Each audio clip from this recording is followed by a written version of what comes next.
Hi, y'all. I want to say hello to everyone that is in person here and our virtual attendees. My name is Lisa McIntyre, and I'm an employee benefits broker with a company called Benefits Inc. And we are very excited to have you here for today's session, Building a Premium Employer, Leveraging SmartHire Calculators and Empathetic Leadership to attract and retain top talent with Kat Fry Johnson. So before we begin, I want to hit a couple of housekeeping notes. Please, everybody in the room, silence your phone. Also, if you're joining virtually, please note that when you open the session to view the chat and Q&A, it will autoplay, so it's important that your phone is silenced. And then also want to let you know that during this session, Kat is going to be open to asking some questions. So if you've got one, throw up your hand. I'll run over and give you the mic so that we can have a nice interactive session here. And then also for our tactile learners, there are printed copies of some of the information available in the back of the room. And they're also going to have information available in the attendee portal. So having said that, let's get it started. Let's give a warm welcome to Kat.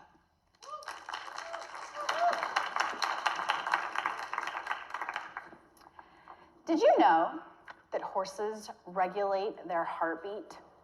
Within just 3 feet of each other, they can sense a threat.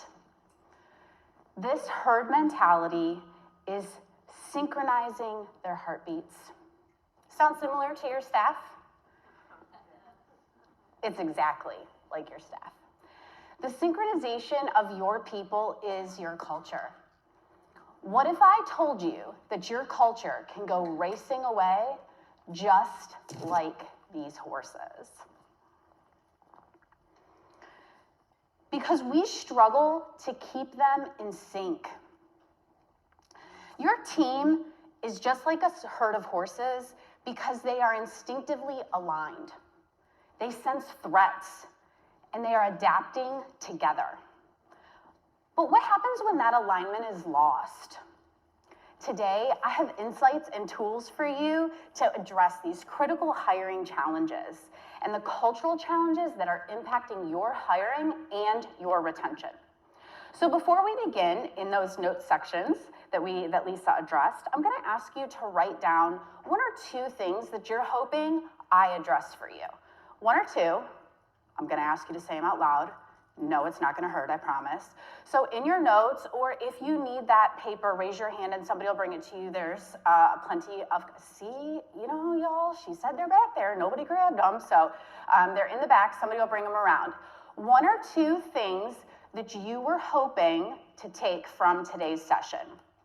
And then before I go too far, I'm going to ask you to shout them out. Come on. I know I saw what you guys all ate for lunch, and you might be tired. Okay, what are we hoping to take from today? Real-time tools. Okay, lucky you. What else? Y'all, okay, listen, I am known as the burpees coach, and I have been known to do burpees in 3-inch heels. Let's go. What else? What are SmartHire calculators? Oh, I feel like you guys are going to talk my love language, and it's already 3 o'clock. What else? Y'all.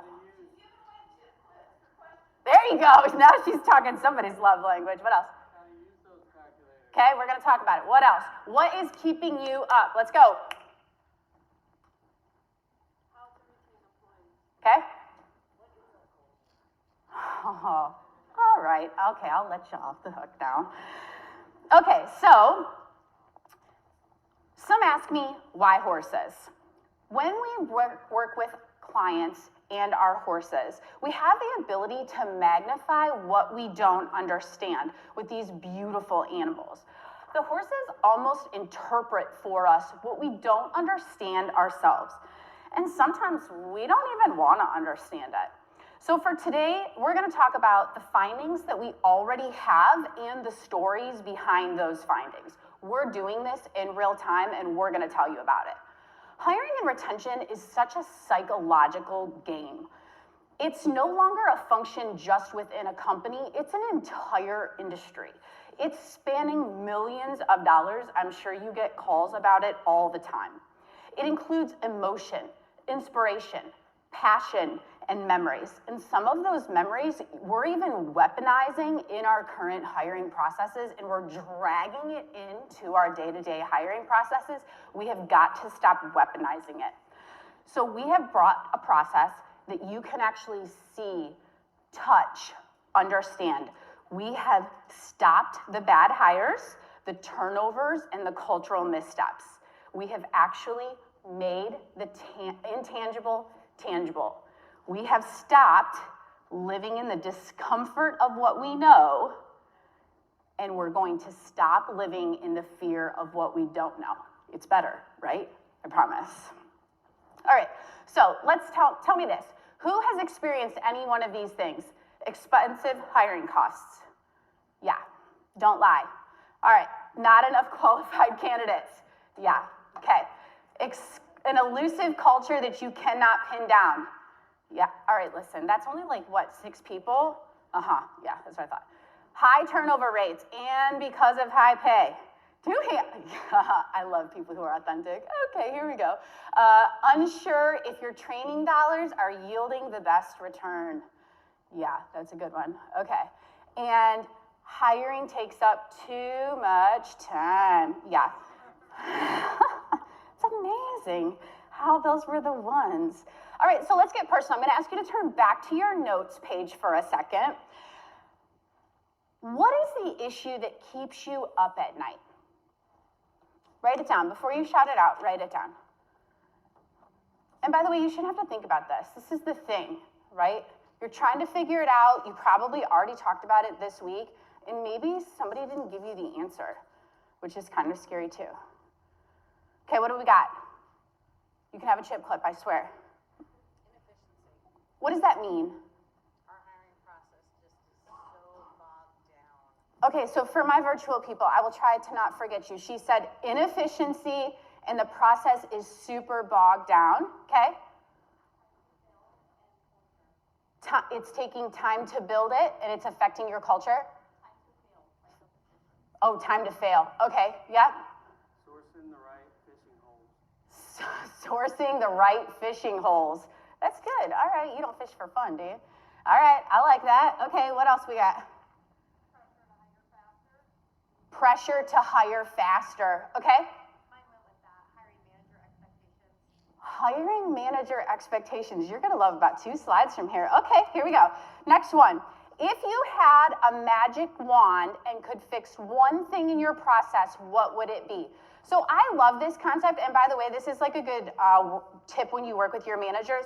If you had a magic wand, what's the thing you'd fix? Go. And by the way, use this with your teenagers. It's wonderful. Write it down, and then we'll talk about it. And then whoever said it, you can have a chip clip. Go ahead. What does that mean? She said better communication. Who? Okay, so the answer was everybody expects me to read their minds. You didn't get that when you approached motherhood? I mean, I got eyes in the back of my head. Okay. Yeah, I know. All right, who else? By the way, that was double. That was a double answer too. She jumped in up here. Who else? Bureaucracy. Yeah, we should all be getting good at civics class these days. Okay, what else? Operationalizing it. What does that mean? Meaning like pushing the recruitment out to the managers so I don't have to do it all the time. Oh, how's that working for you? We're in mid-stage. Okay. It's causing midlife crisis. Okay, so for those of you in the chat, he said it's mid-stage and it's causing midlife crisis. I love that. Okay, one more. Here we go. How many people think, this is just raise a hand, how many people think they actually know what their hiring costs are accurately? Just raise your hands. If you're in my chat, go ahead and just say yay or nay. Raise your hands. 1, 2. Do I have people in my chat that said yes? 3? Not yet. All right, so I think we got maybe 100 and some people in here, and I have 3 of you who think you accurately know what this is. Rock on. Okay, so before we go any further, I thought this would be fun. I don't know about you, but I sat in a lot of AI sessions this week. I think AI is kind of cool. Sometimes it makes my life better. Sometimes it makes me nicer to my teenagers. I don't know that I got a lot of great, wholesome, I'm going home, I'm awesome at AI now. So I went to AI and said, hey, if my company has those hiring issues that we mentioned, what would you say I should do? Its answer was exit interviews, recruitment funnel data, improved job descriptions, expand recruitment channels, mentorship, training and development, work-life balance, and career pathing. So real quick, I see lots of nodding heads. How many of you have done these things? Yeah, almost all of you. How many of you have done these things recently? Yeah, okay, I was like, really? Well, this is called job security. Okay. Here's the next question. So I asked it, how long has this been the appropriate response to our hiring issues? Ready? Decades. With a slight technological shift in the last 20 or 30 years. No kidding. That's frustrating. If you've done what you've always done, you'll get what you've always gotten. That's super frustrating. And I would imagine, based on what you guys told me you were hoping I would tell you today, you're hoping I came with more information than this, right? I did. It's cool. People are the center of what we do in our companies. And I don't know about you, but I think that's a little bit of a double-edged sword. I love people. Human resources, right? They're awesome. They allow us to do the great things that we can do. They're also a little bit of a pain in the butt. They are our biggest unknown. So if you can tell me who you need, and you can tell me what you need them to do, why is the why so hard?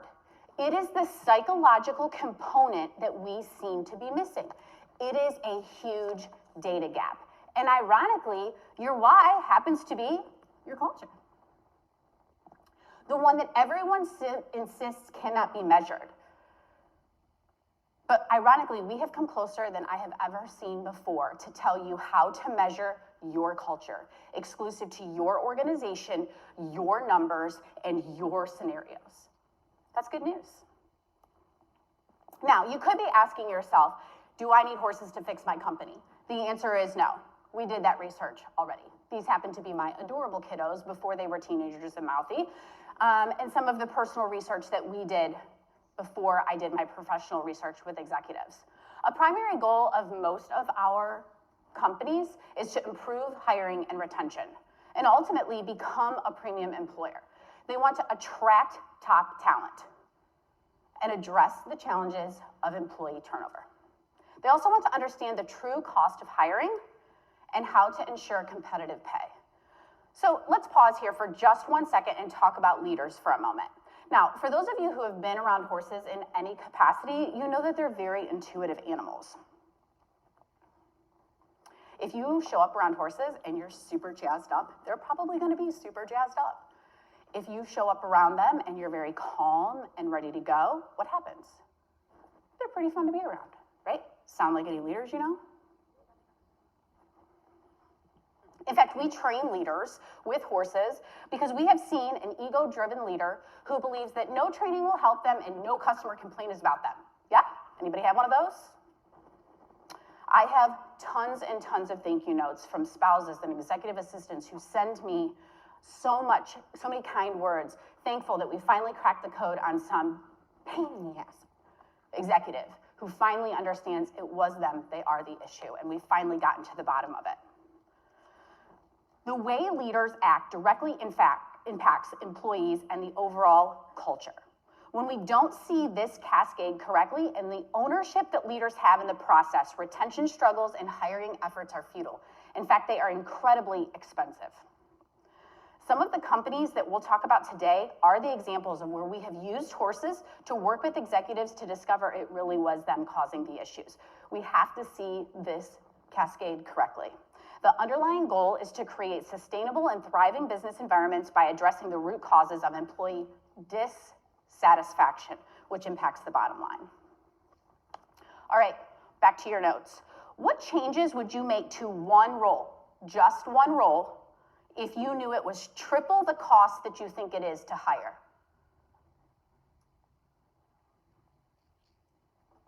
I just heard a lot of, okay.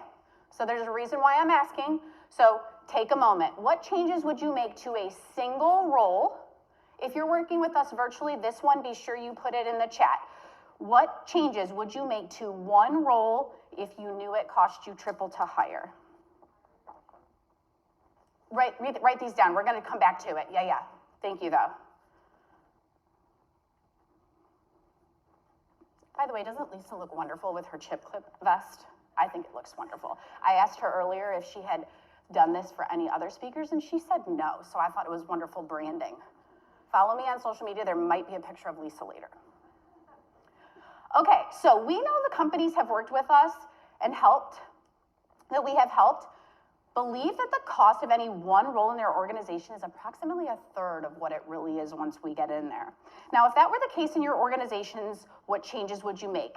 I'm gonna ask you to turn to the person next to you, or if you're in the chat here personally, you can do it, or in the chat, you can do it with us and discuss what would you do differently. Again, you can call each other out. This is just one role inside your organization. And just a quick thumbs up when you're done. It's 316, we'll go to 318 at minimum. Get close. We're over a pandemic, you can share.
Yeah, so if you had one role inside your organization, let's say you've got a machine operator, and that one role cost you triple what you thought it did. Let's say you thought it cost $4,000 to hire that role, and I told you it actually cost $12,000. What changes would you make?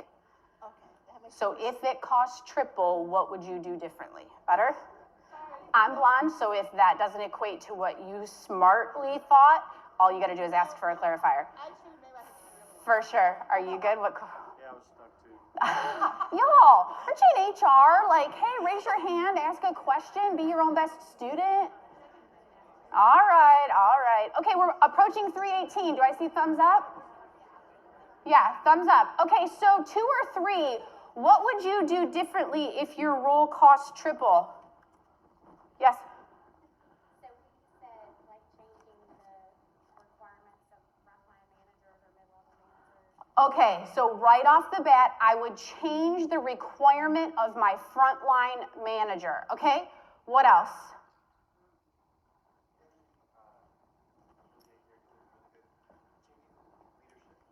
What about? I would change leadership. What about it? The leader. Y'all. He's got a moving truck just backing up to his house. I came 3 states to have this conversation. What did you need me for? So you go right for the leader. I mean, if you just needed that one slide. All right, what else? Yes, ma'am. I would just say reevaluate the job, like if you really need that position, and maybe look inside the company, like to promote somebody within instead of hiring outside. Okay, so for those of you in my chat, she said I would look if I really needed the role and if it would be better to promote from within first. Yes? Okay, what else? By the way, I'm gonna tell you, I have asked this question quite often, and very few people come up with that. In my chat, yes, yes, sir. Okay. Aaron Scarborough said, consider scaling up from within. Okay, same answer. Wonderful. Again, that's two people who, and I don't normally get that answer. I saw a hand over here. Yes, ma'am.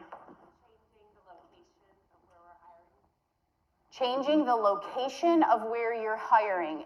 Tell me more. I just want to make sure for the room.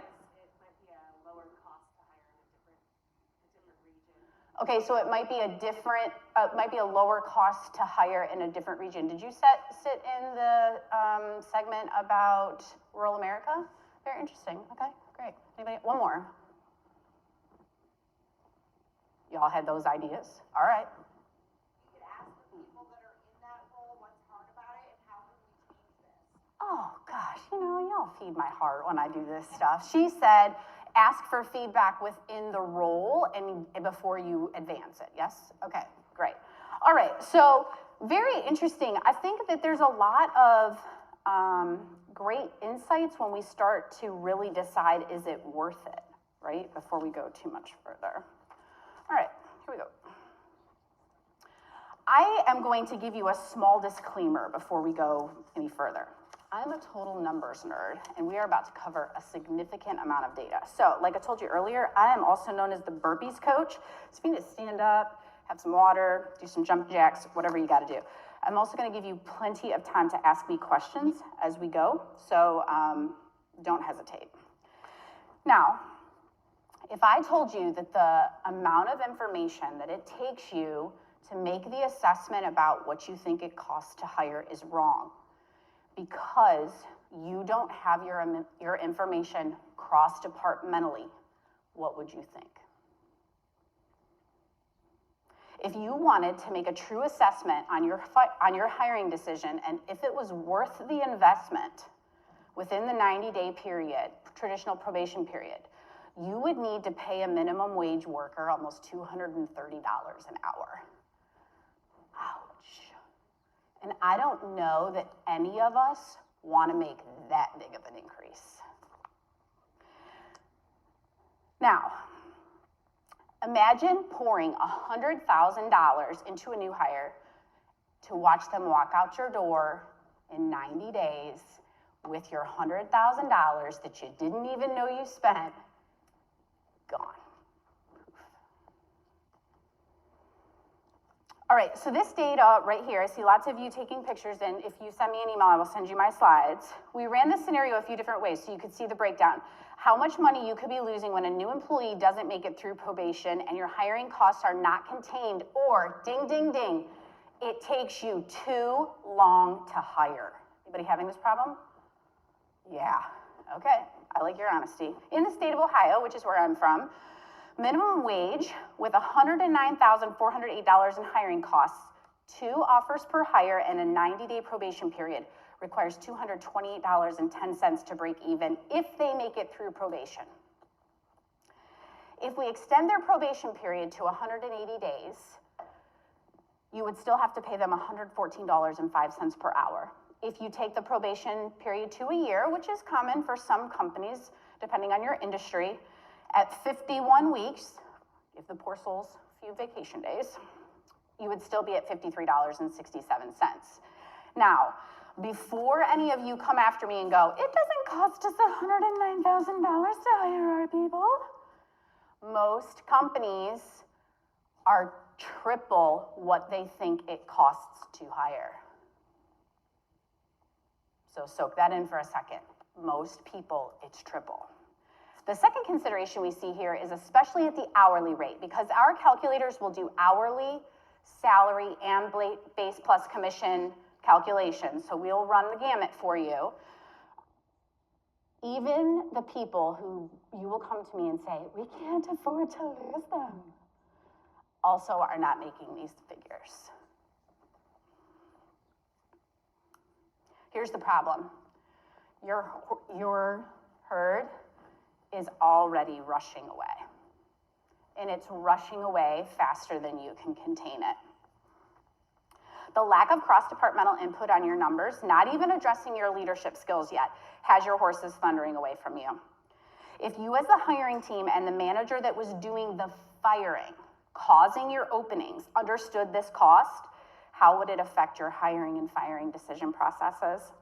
We see it as a lot less quick to fire, a more appropriate probation period, and better communication during training periods just to start. And many of you hit on that. You knew right where you would change things, but where would you do it accurately? So we created a free tool. I was running these numbers longhand.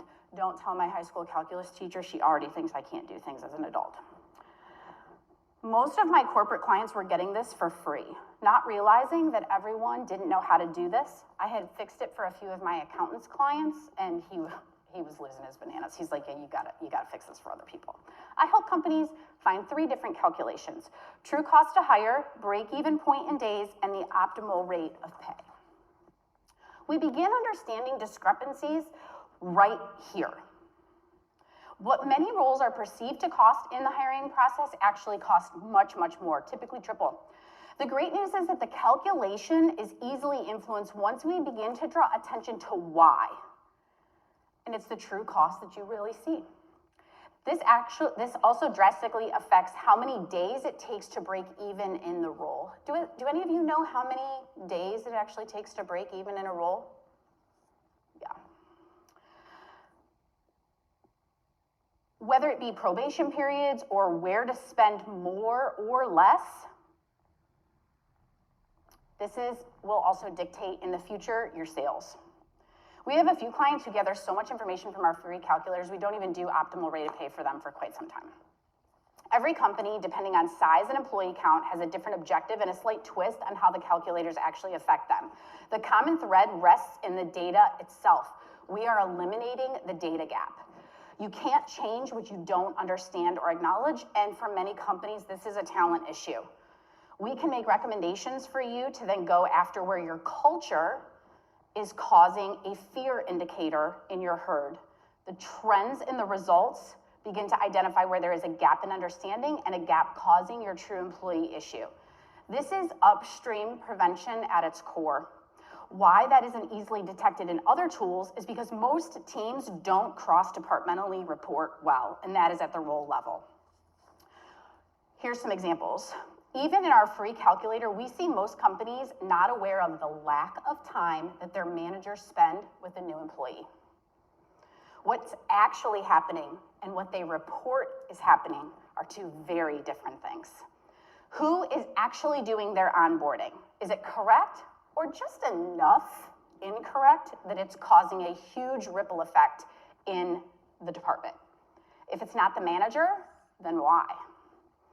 If it is the manager and it's still an issue,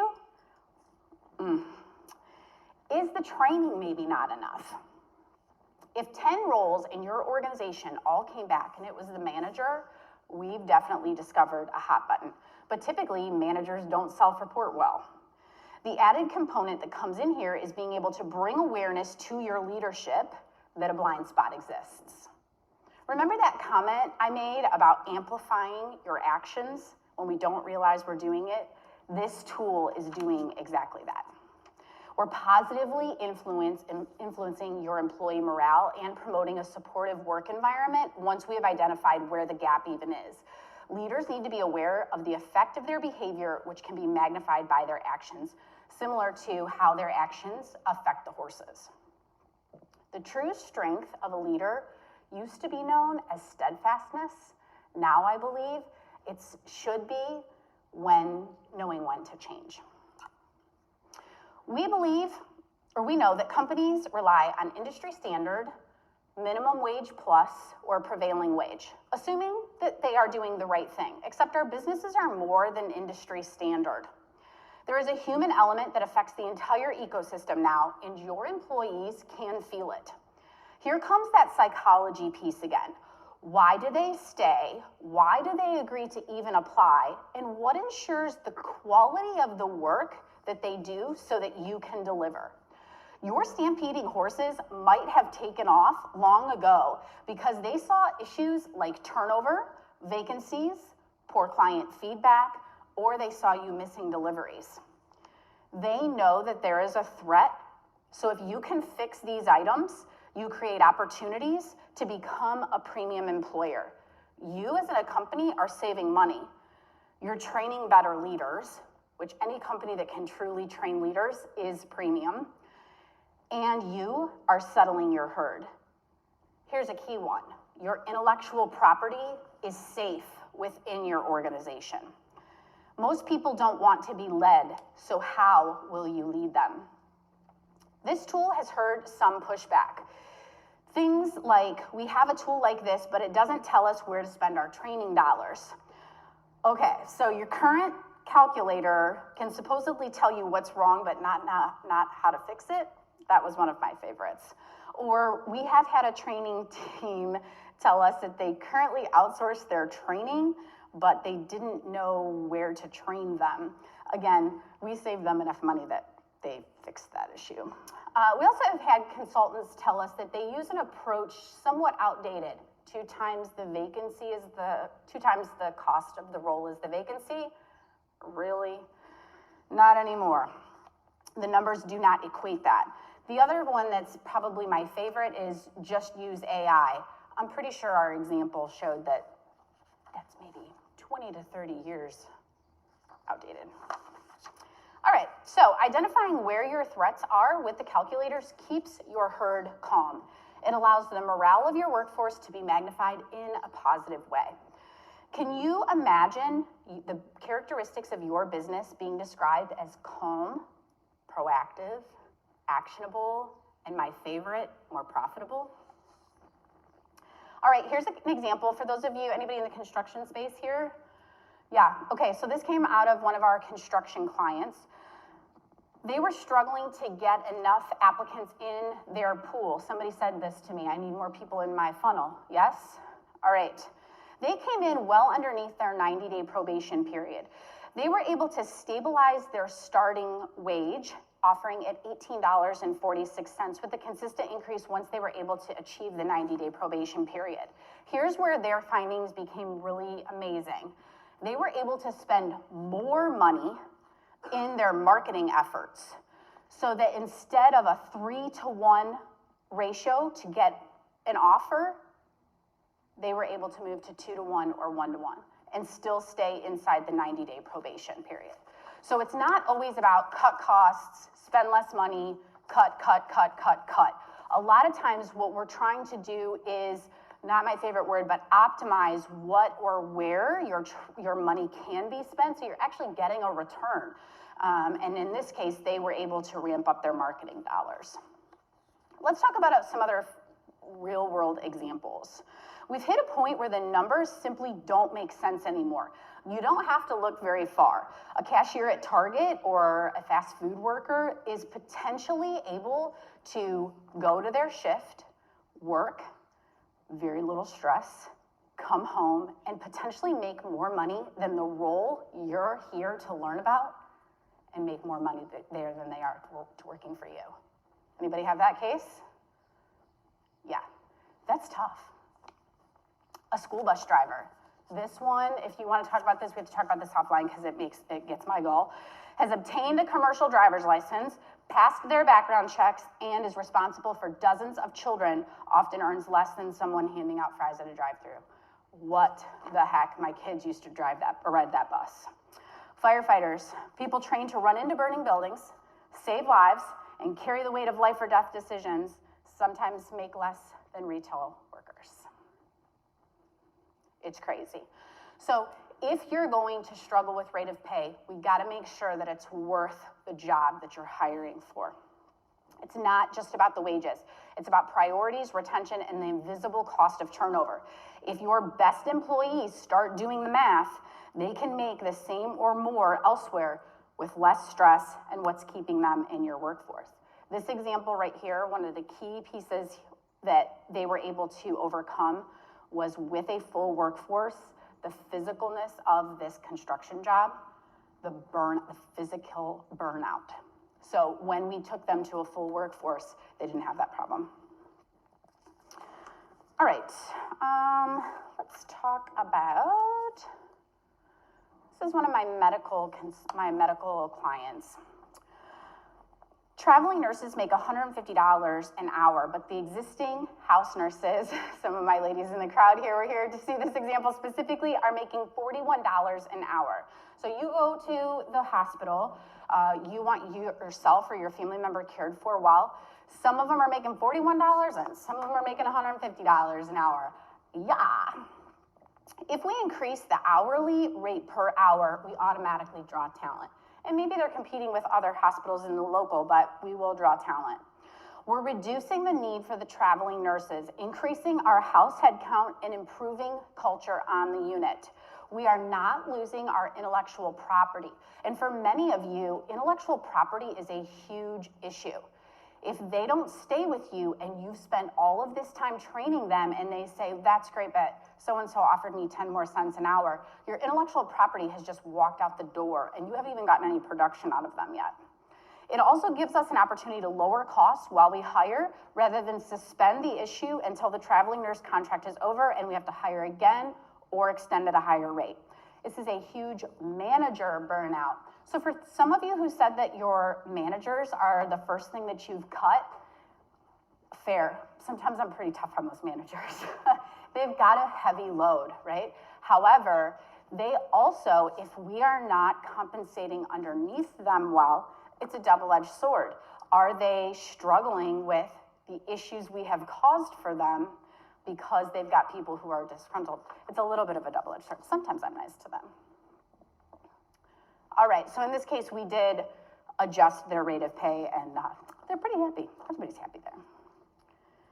All right, other added benefits include the social impacts and sustainable growth initiatives that we have seen in our case study. Depending on the size and the location of your business, we've seen some pretty unexpected impacts that we really never anticipated. And we're continuing that case study work with companies that have multiple locations. So I thought it would be valuable for some of you if I showed you where we've been and where we're going. In 2021, Oxygen contracted clients only were beta testing optimal rate of pay, and these numbers were still a long-handed calculation, not realizing the value that they were presenting for companies struggling through the pandemic. They were navigating this new world of talent, work from home, hybrid, everybody like all these buzzwords, product demand, almost a similar world to what we're fighting right this second. It was a huge shift in understanding compensation, and we were very much so inventing our product still. In 2023, our innovation truly began when our trademarking and copywriting were official.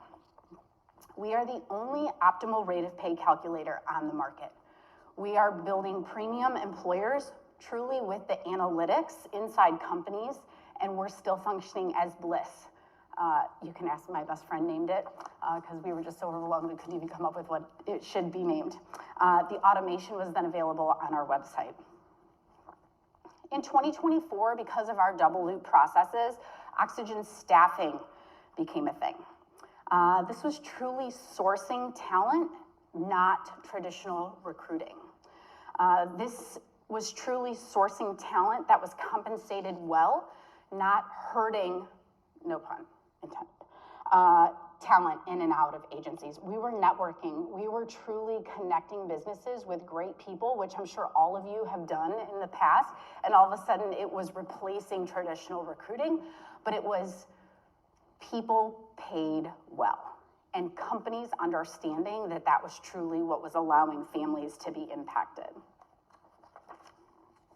In 2025, we're releasing the societal case study of 10 companies and the impacts of compensation beyond the employer, including the ripple effects SmartHire is having beyond the brick and mortar of the employer. And in the future, our innovation will continue as SmartHire has the ability to improve your sales margins. This is where we can impact margins where employees are a necessity to develop your product. All right, everybody ready? All right, place your feet flat on the floor in front of you.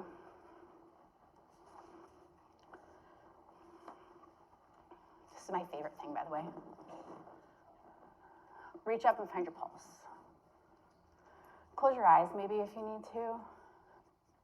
Take a big, deep breath. What do you think your company's heartbeat would sound like?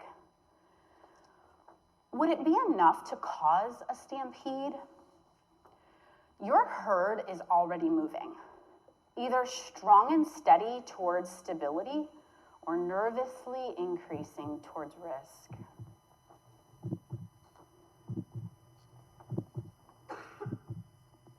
We can identify the gap in your culture. It is exclusively yours and it is no one else's. Let's make sure that yours is going in the right direction. My name is Kat Johnson. I am the founder of Oxygen Coaching and SmartHire. Thank you so much for having me today. I'm excited to answer any questions that you have. We have provided a ton of resources for you, and we've got about 20 minutes to answer questions. You're gonna be able to download this. This is 12 hiring pitfalls and how to avoid them for a stronger workforce, along with a ton of other resources for you. So feel free. And then once you all have gotten this, I'm gonna go one more time once everybody's done. For those of you who are, again, working with us in your chat in the room, you can ask questions, and our lovely room manager is going to ask them. If you're working with us virtually, you can put your questions in the chat, and we have 19 minutes for everybody to ask questions. I have one other small caveat. Did anybody in this room get an admit one ticket? Yes. Okay, if you have an admit one ticket, Lisa is going to come around and grab them for you. That means that you got a ticket from me ahead of time to come, and we're gonna do a drawing. All right, here we go. Let's do some questions.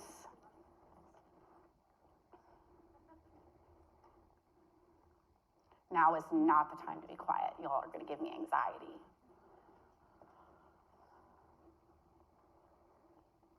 Yes, ma'am. I'm not really understanding what the culture is, honestly. I'm sorry, say that to me one more time. I don't think I truly understand. Here, I'm gonna stand. I know Okay, my voice. do it up. I'm honestly not sure that I understand what the culture is. Your analogy of what is our herd Yes. doing. And as I'm thinking about that right now, I'm thinking, oh, our herd is kind of a disaster, and there's some over there, and some over there. Yep. Some are at the watering hole, and 100%. you know, and I am at a complete and total loss. Okay, so for those of you who are not in the room, she said, my herd feels like it's everywhere, partially at the watering hole, partially back in the stable, partially everywhere, and I don't know what to do next. So I think that there's a significant number of people in this room that would say, I agree with that statement, and we see that very often. One of the issues when I personally hear other people talk about culture is there's a lot of buzzwords that get thrown around about culture, right? And it's about a little bit of singing kumbaya, and that's great, and you know, we're gonna try these tried and true things, and everybody's trying those things. However, one of the things I personally know about culture is you can chase culture by the numbers. And not everybody's culture is affected by the same thing. You know, there was a few examples over here, like they're flat out, like I have a leadership problem. Fair, right? And then, you know, you may have other issues where it's like, I don't have a leadership problem, I have a lack of people, and i.e. that's probably burnout, maybe not. But, you know, so when we run the calculations, we can very easily point right to where your culture is affected. Here's the caveat. It's not as easy as it sounds because people don't self-report well. So we typically have to run the calculators a few times. By the way, they're like crazy, stupid cheap, because you gotta run a few of them, and you gotta really start to look and run some trends, and we do it at a role level where you can then go, I didn't know that was happening, hold on, and it's happening here, and then all of a sudden, we start to look at this situation and you're like, well, there's the watering hole horses. Oh, and those are the ones that never got out of the dang gate. And by the way, those ones are rolling in the mud. And these are my fun ones, but they're the biggest problem. And that's where, you know, we're looking for unity and we want them to all run together. Like, we can keep this analogy up as long as you want. But we have to start with the data because the data is unemotional. And then we can start to really quantify, is it worth training? Is it worth retaining? Is it worth hiring? Is it like, where do you get the return on your training dollars to say, this is my culture, how do I fix it? Does that answer your question? Yeah, and I think that there's a lot of people who aren't willing to quantify it. I'm scary blunt. My husband's standing in the back of the room, he's nodding his head and I don't even have to look, yeah. Okay, who's next? Do I have a chat question? No. Okay, go ahead, right here. I have a question. So when you're talking about hiring costs, exactly what all are you including into that hiring cost? Mm-hmm.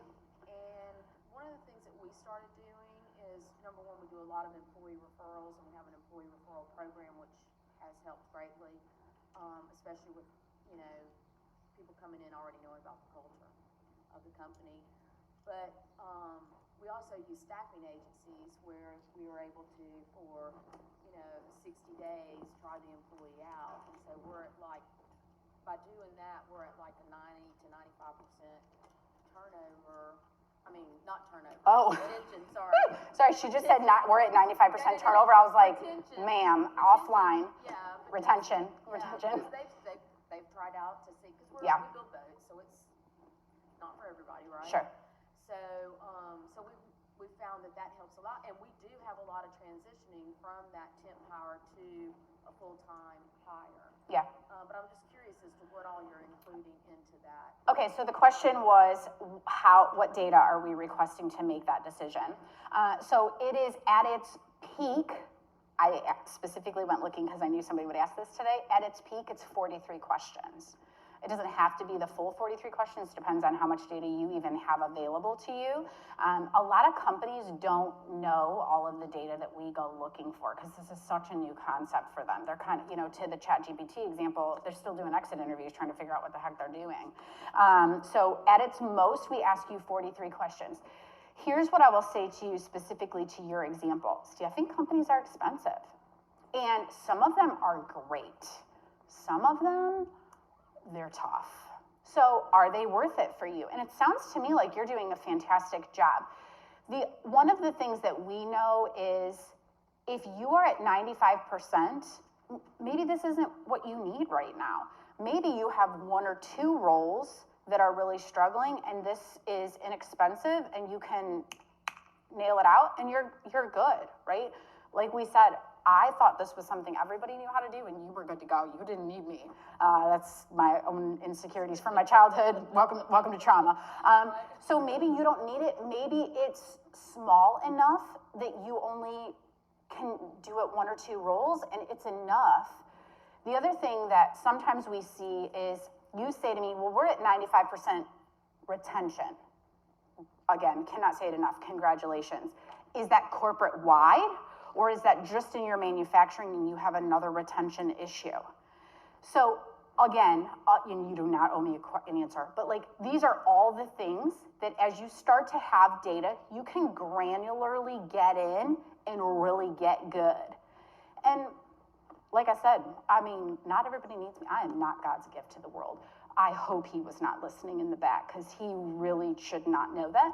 But, you know, I mean, like, not all companies need us. And I might want to know how you got to 95% other than staffing. Who else? Well, we do serve breakfast for people like that. I mean, that's why I stay in a hotel every once in a while is breakfast. Yes. So when you're talking about sourcing and networking, Yes. can you go into more specifics? Can you be more specific? So the question was, can I talk about sourcing and networking in regards to oxygen staffing? So oxygen staffing, very similar to SmartHire, was one of these companies that I own that is a by accident company. And I think that some of us who are owners or are entrepreneurs ourselves know that those are some of the best ones because they are serving a need. And I struggle with the recruiter role as a whole because I think it really is hurting. Like that pun really does serve me well. I don't like the concept of people just funneling resumes in if you're the owner and saying, look at the 10,000 resumes I have, and the other person leaves with a really poor feeling. I think maybe somebody spoke to it about Wendy's this week, right? Like, everybody's still a Wendy's customer at the end. I don't want you to leave feeling poorly and never eat my chicken again, right? So we do it on a very customized level, and I don't have 10,000 resumes for you to surf through. If you tell me you need an executive XYZ, I probably know one of those, and so we do it very customized, and it has a networking feel. Yeah, but that also goes all the way down to manufacturing and things like that. We're in 7 countries. We're in every zip code or every time zone in the U.S. It's a powerful movement, but again, that's the people component that we all really love and why we do this work. Sometimes I don't love it, but that's how we got to where we are. Does that answer your question? Okay. Yeah, of course. Who else? I got about 9 minutes. Who else? Do you have something in the chat? We can end early, but you guys are all gonna make me sad. Okay, so with this amount of time, this is what I'm gonna do for you super fast.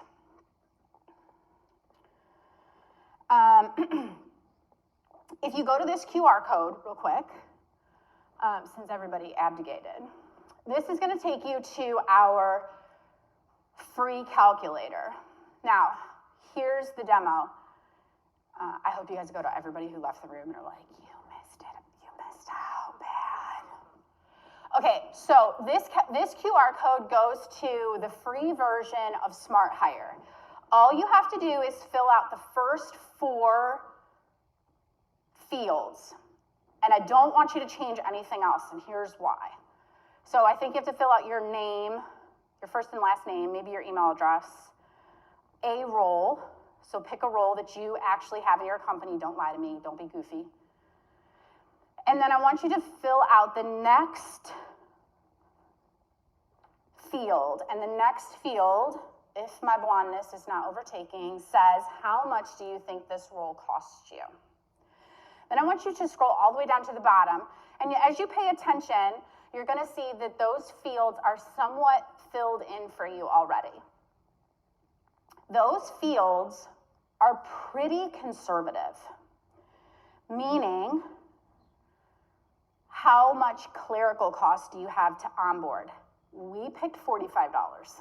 Like, if your clerical costs are less than $45, I'm kind of jealous, right? How much time does a new hire spend with your manager? I think it says 6 hours. How much do you pay your manager? $35 an hour. If you pay your manager more than $35 or less than $35 an hour, you should change that one. Go ahead and click next. And then when you get to the second screen, you're gonna see that this is a dynamic calculator. So you can literally move any one of those up and down, and you're gonna see.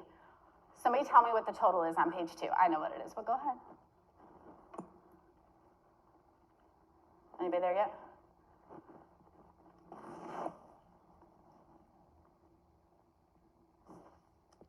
Come on.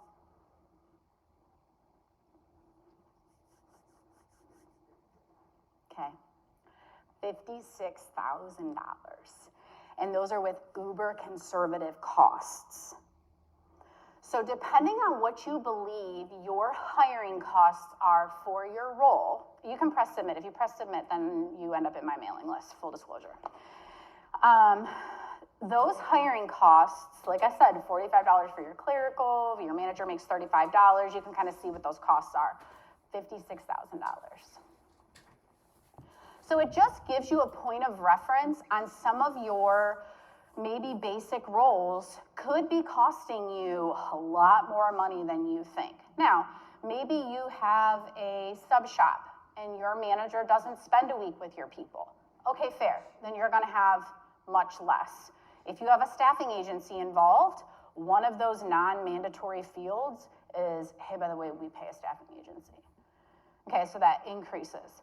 If you make 2 offers to get 1 hire, what does that do? That doubles some of those costs.